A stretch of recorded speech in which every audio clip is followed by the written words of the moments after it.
Hey guys, I'm doing a little update today. I actually was planning on doing one yesterday, but I have been kind of having some laryngitis symptoms. I'm actually going to get an appointment with an ENT soon to kind of get that looked at because I've kind of had that reoccurring problem recently. Hoping that I don't have to like go on vocal rest and stop talking for like a week or something crazy like that, but honestly I don't know, anything's possible.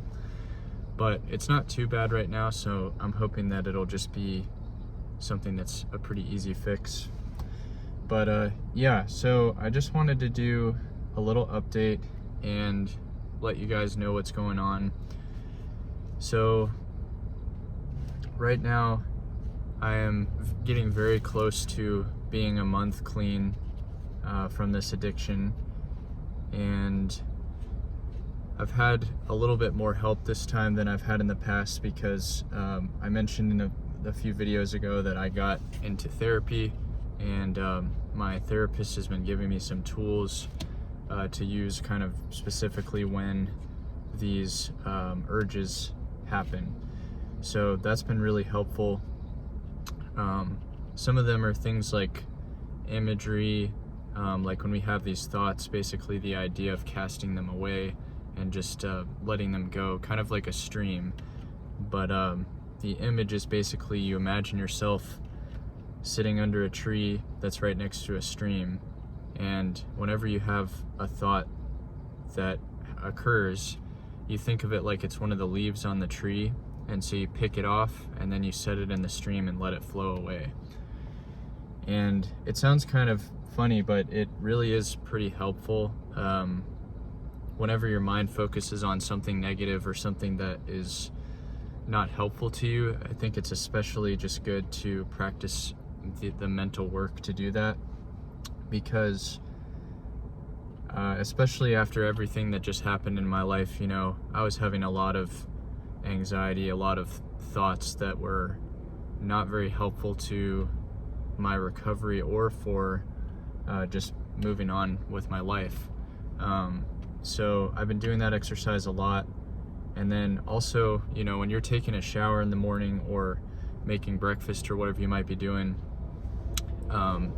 it can be really easy to kind of like let your mind drift off into these other places and start thinking about X, Y, and Z thing that you have to do today, or you start thinking about the past, or you know, how you're dreading something in the future, or maybe not dreading, but you know, you might be worrying about the future. That's one of the top things people worry about, actually, I learned from my therapist, which totally makes sense. But you want to take those tasks though and only focus on the task at hand. Whenever you feel like your mind's drifting, try to just keep bringing your mind back to just, you're taking a shower, what are the things you need to do to finish the shower or finish making breakfast, and basically just bringing yourself back to the present moment is the kind of point of that. And so I've been doing a lot of that, a lot of journaling. I've been doing that daily, and that's been very helpful as well. I started getting back into reading a couple days ago, and I actually went to the library, checked out a few books that I was interested in for my field of work, and I've been trying to read like an hour or two every day, so that's been helpful as well. I've really just been trying to better myself in every possible way, and I think that that's the way right now, because if I'm not improving, then I'm regressing, and I can't let that happen anymore. I will not allow that to happen anymore. I've kind of reached this point in my life, guys, where I feel like I've wasted enough time doing things that I didn't necessarily want to be doing with my work, and I want to chase the dream, you know? I want to have the career that I want. I want to get the house that I want and live the life that I want.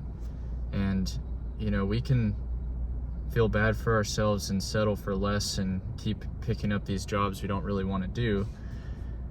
And sometimes you have to do jobs you don't want to do. I'm not saying that you can just bypass that, but I think too many times in our lives we just let things be fine how they are. And I think when we start to settle for just the way things are is when unhappiness starts to breed. And you should be happy and thankful for what you have. That's not really what I'm saying either, but like, it's good to be grateful for what you have, but at the same time, if there's something that's not working in your life, like you're working a job that is just like making you miserable, don't keep working that job, you know. You got to get out of it. But yeah, I will say, so going back anyways to the recovery, I've definitely noticed in the last few days that my emotions have stabilized quite a lot. I don't really know what the difference is between the past few days and the weeks leading up to that. I mean, probably some of it is just the fact that more time has passed since all of the stuff went down for me. But I do think part of it is also maybe related to just the emotional regulation. Something kind of I've noticed this in the past too, but I noticed after about 3.5 weeks to a month, something kind of different starts happening with that, where like my emotions were already starting to regulate, but now they feel like a lot more streamlined suddenly. And I'm just not dwelling on things as much, which is really nice. However, I also know that there will be other challenges and times where, you know, I do feel those urges again.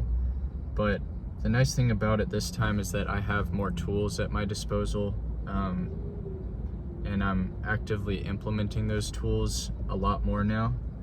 So I really feel pretty good about that. I'm not really too worried about slipping back into old habits, because honestly, that is the last thing that I want to do right now.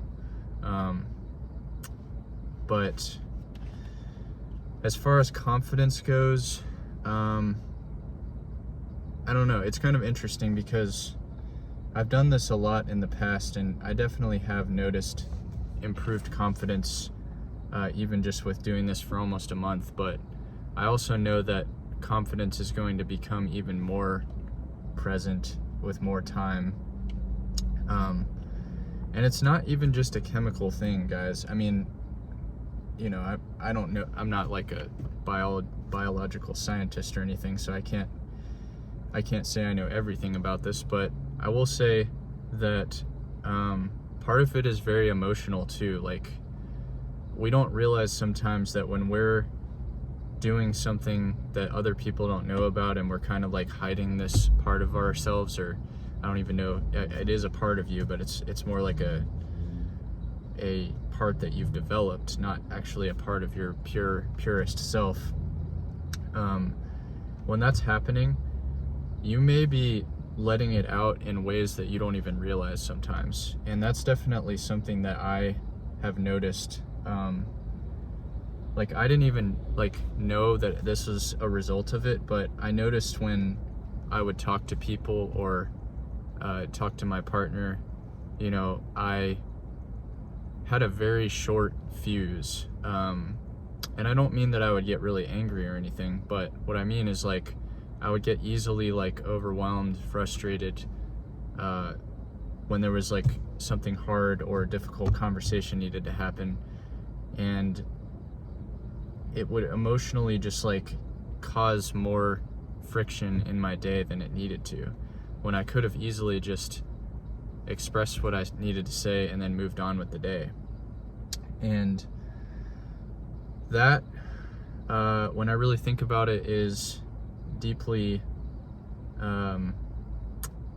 upsetting, just that I let that go on for so long, and it probably was a pretty major factor in the way that I lived my life and my interactions with people. And you know, it's something that I knew because I'd obviously recovered before partially. I mean, when about how many years ago was that? 7 or 8 years ago, I made it about 60, or sorry, not 60, 100 and about 180 days or so, and I experienced all this before, and the benefits were unbelievable. My whole life changed for the better, and that may have not been the only factor, but I'm going to tell you guys right now that it certainly did not hurt anything. And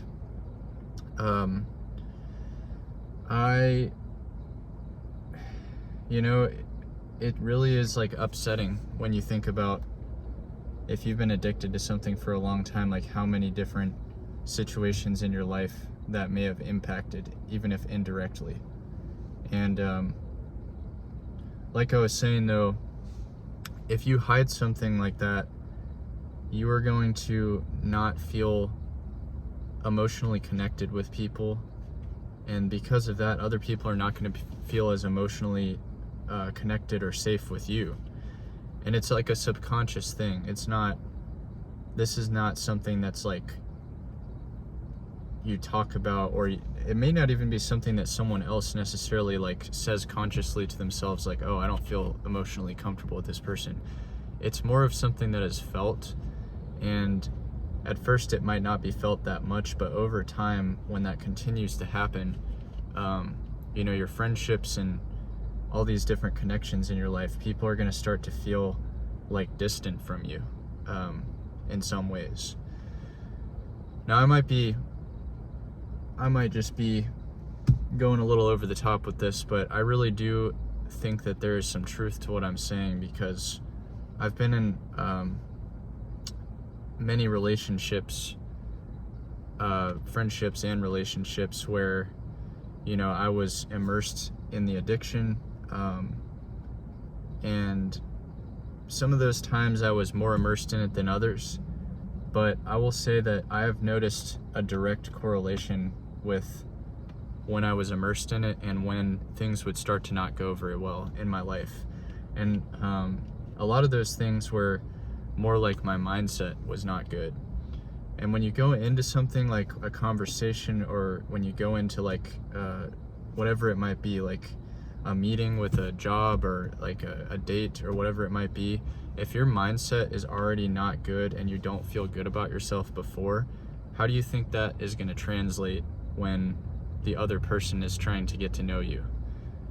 It may not be something they immediately notice, but those things come out in ways we don't even fully realize. Sorry, a super loud car went by, but I just feel really passionately that this is a real problem, not just for me and for some of you guys, but it's a problem in our society. And unfortunately, it's probably not going to go away. And what I mean is, the access is probably not going to go away anytime soon, maybe ever. So the only way that we can start to overcome this is by changing our behavior and setting ourselves up so that we do not just keep resorting back to this thing that we know. And that's been a big paradigm shift for me, is that I was I kept going back to the thing that my mind does when it seeks comfort, right? And I did have little things in place, like I'd keep my phone in the other room. I'd still journaled occasionally, and I read books on the subject. I did a lot of work trying to fix this before, but the difference was, when it came down to it, if you don't have enough habits to replace the negative one, even if you have a few habits, it's not gonna, when it comes down to it and you're tired, or hungry, angry, lonely, tired, they say, and you have to make a decision, don't make a decision. You got to stop, and then you decide to do one of the better habits instead. And what would happen to me is that I would do that, but because I didn't like, I wasn't really like super close with my friends, and I was not being communicative to people. I started to feel like, oh, well, I don't want to make this problem their problem, and yada yada. That's the stuff that your brain is going to try to feed you to get you to slip back into the comfort that it knows, the unhealthy comfort. So you have to remember that when your brain gives you those thoughts, you have to start to recognize like which part of your brain is that coming from. Is that actually coming from your decision-making part of your brain, the prefrontal cortex, where you can change your behavior? Or is that coming from the part of your brain that's automated, where it's feeding you the stuff that it knows for you to be comfortable? Like when you're cold, you grab a blanket. When you're tired, you know, get into bed and you fall asleep. Or when you're hungry, you go out to a restaurant. You know, the prefrontal cortex, though, allows us to make decisions that are not necessarily what our brain would, the other part of our brain would gravitate towards. So like if you're really hungry, your brain might say, oh, let's go to a restaurant and eat out, that's the fastest. But then your prefrontal cortex might say, well, actually, I have stuff to make food in the house. I probably don't need to do that. So again, we have to consciously think about these things and not allow ourselves to feed that other part of our brain. So anyway, so been a long rant in this video, but I feel like there was a lot I had to say today. But anyway, on a side note, I hope everything's going well for you guys, and hope that your journey is going smoothly, and just try to remember those things that I spoke about today, because I'm telling you right now, I've been at this a long time. I started trying to quit this almost 10 years ago now, and I've learned quite a lot. So don't, take what I say. Maybe, I understand that not everything I say will work for you, but I'm telling you right now, I spent a lot of time reading books and doing all this different stuff to try to fix this problem, and I've realized what does and doesn't work for me, and it seems to be sort of a consensus among other people that I've spoken to.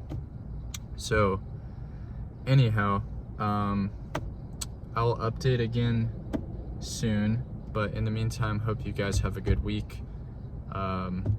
Stay peaceful, and remember that it's never too late.